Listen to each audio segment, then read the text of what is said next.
बहादुरपुर से भाजपा नेता उमेश चौधरी ने आज एक प्रेस वार्ता कर पार्टी से बगावत की घोषणा की। उन्होंने कहा जो पार्टी कार्यकर्ताओं के साथ नाइंसाफी कर रही है, इसलिए 17 तारीख को वो नामांकन का पर्चा दाखिल करेंगे। दरअसल उनकी मांग थी जो बहादुरपुर सीट से उनको टिकट दिया जाए, लेकिन ऐसा हो नहीं सका, जिसके बाद उन्होंने बगावत का झंडा बुलंद कर दिया है। उद्देश्य यह है कि आज भारतीय जनता पार्टी में हमारे नेताओं के द्वारा भाजपा का जो संविधान है उसका गला घोटा जा रहा है, लोकतंत्र का पार्टी में अभाव। और जो व्यक्ति पार्टी में लोकतंत्र नहीं बना के रख सकता है, वो देश में क्या लोकतंत्र बनाएगा। संविधान का गला घोटा जा रहा है, कार्यकर्ताओं को मारा जा रहा है, रौंदा जा रहा है। जो लीडर का मन हो रहा है वो कर रहा है, न एक बार राय ले रहा है न पूछ रहा है। आज बहादुरपुर विधानसभा की स्थिति है, जो सामाजिक समीकरण है, 2008 से ही हम पार्टी को बता रहे हैं कि अब जनरल सीट हो गया। 2008 में नया परिसमन हुआ, 2010 में चुनाव हुई। मैं उसी टाइम से पार्टी को कह रहा हूँ, मांग रहा हूँ कि यह मेरा सीट है, ये ब्राह्मणों का सीट है, आप यहाँ से ब्राह्मण को कैंडिडेट बनाओ।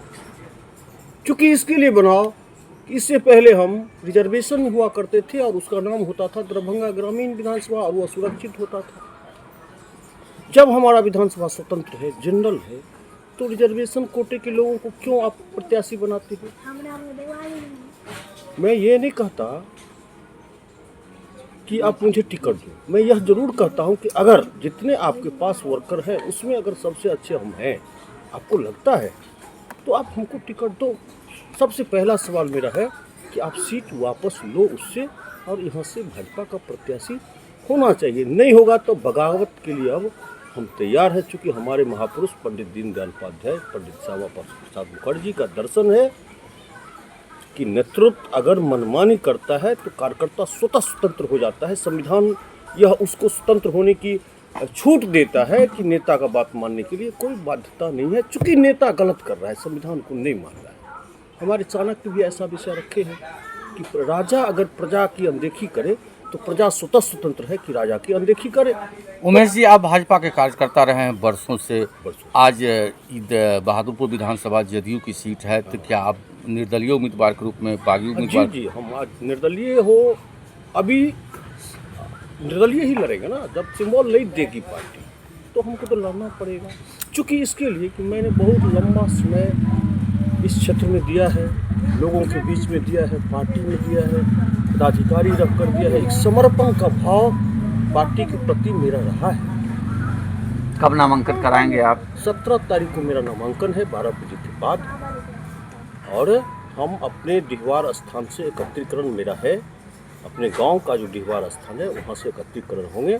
अपने भगवती का पूजा करेंगे, अपने डिहवार स्थान में घोर कलश चढ़ाएंगे।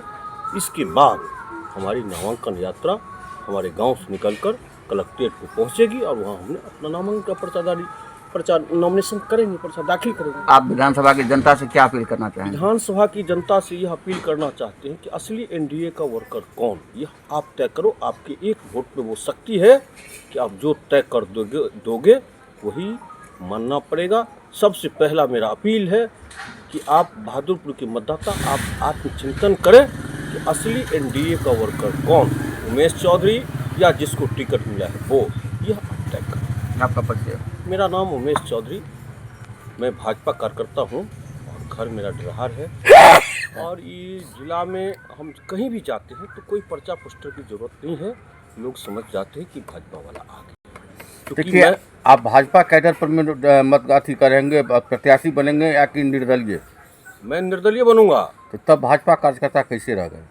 अभी भाजपा कार्यकर्ता रह गए। अब सुनिए, आप सुनिए, अभी हम चुनाव लड़ेंगे निर्दलीय। लोगो लगाया है भाजपा का, ऊपर का भी ले लीजिए, बढ़िया से लगाया है इसके लिए कि इसको आप पहुँचाइए।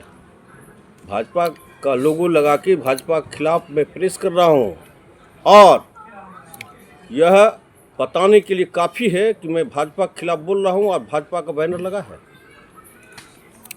तो हम पहले कह दिए हैं आपको कि भारतीय जनता पार्टी के महापुरुष, जनसंघ के महापुरुष, जिनके दर्शन से आज पार्टी चल रही है, उन्होंने स्पष्ट अपने दर्शन में, पंचनिष्ठा में, भाजपा संविधान में लिखा है कि नेता अगर मन मर्जी करे तो कार्यकर्ता स्वतंत्र हो जाता है।